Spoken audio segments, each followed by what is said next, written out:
प्रियंका की शादी सहारनपुर के एक शहर में ध्रुव से हो जाती है। प्रियंका एक इंटीरियर डिजाइनर होती है और उसका अपना एक बिजनेस होता है। ध्रुव का घर बहुत ही साधारण सा दिखता है।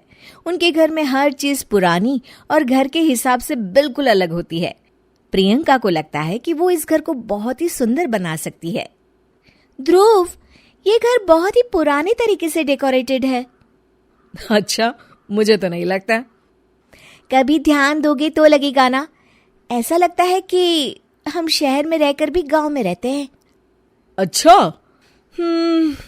तो इस दिवाली तुम्हारे मनपसंद कलर से पेंट करवा देंगे, ठीक है? ओहो, पेंट से क्या होगा? ये फर्नीचर इतना पुराना हो गया है, खुद कह देता होगा कभी तो, भगवान के लिए बदल दो, भगवान के लिए मुझे बदल दो। कुछ भी बोलती हो तुम प्रियंका। अरे कितना सुंदर लगता है ये सोफा। हाँ, साइज देखा है इस घर के फर्नीचर का। ऐसा लगता है घर नहीं गोडाउन है। मुझसे नहीं, मम्मी और पापा से बात कर लो इस बारे में। ये सब उन्हीं की पसंद का आया है। हाँ, तभी तो इतना ओल्ड फैशन है। कुछ कहा क्या? अरे कुछ नहीं। आप जाइए, ऑफिस जाइए। ध्रुव ऑफिस चला जाता है और प्रियंका अपनी सास से बात करने की सोचती है।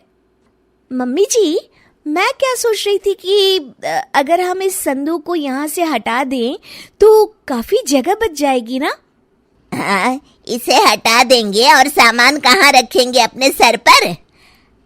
अरे मम्मी जी, आप ऐसी बातें क्यों कर रही हैं? देखिए ना, उसमें से एक भी चीज तो काम की है नहीं, तो क्यों ना हम उसे बेच दें। नहीं बहू, उसमें हमारे पुराने घर का बहुत ही अच्छा सामान है। पापा जी, ये घर भी तो पुराना ही लगता है।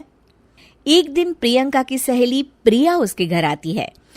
प्रिया घर को देखकर हंस पड़ती है। इतनी अच्छी इंटीरियर डिजाइनर का ससुराल तो किसी पुराने म्यूजियम जैसा लगता है। क्या बताऊं, यहाँ तो किसी को फर्क ही नहीं पड़ता। अरे जब सीधी उंगली से घी ना निकले ना, तो उंगली टेढ़ी कर लेनी चाहिए। हाँ, शायद तो ठीक कह रही है।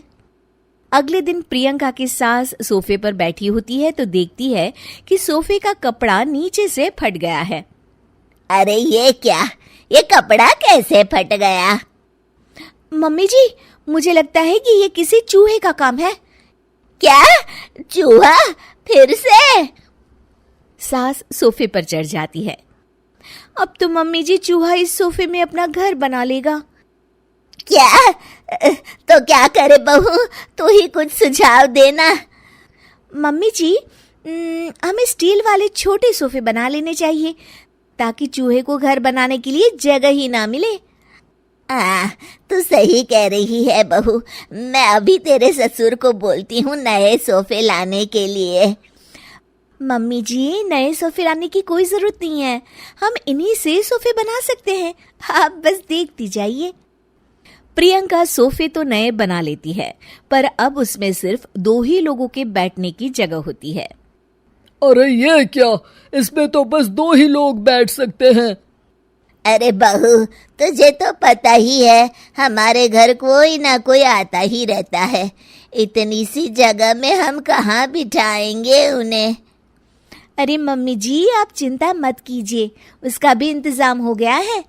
मैंने इस संदूक के ऊपर गद्दा लगवा दिया है और इसे पेंट करवा दिया है। ध्रुव उस पर बैठने की कोशिश करता है, पर संदूक की ऊंचाई ज्यादा होती है, इसलिए उसे बैठने में दिक्कत हो रही होती है। प्रियंका, कम से कम ये तो देखती कि संदूक की लंबाई कितनी ज्यादा है। ये बैठने में बिल्कुल भी कंफर्टेबल नहीं है। अरे आप भी ना, ये आजकल ट्रेंड में है, आपको तो कुछ पता ही नहीं है। प्रियंका धीरे धीरे घर की पूरी काया पलट कर देती है। एक दिन प्रियंका के ससुर के कुछ दोस्त घर पर आते हैं। नमस्ते बेटा, कैसी हो तुम? जी मैं ठीक हूँ अंकल जी, आप कैसे हैं? आइए आइए, अंदर आइए। अरे घर तो बड़ा खाली खाली लग रहा है, कहीं घर तो खाली नहीं कर रहे ना आप लोग?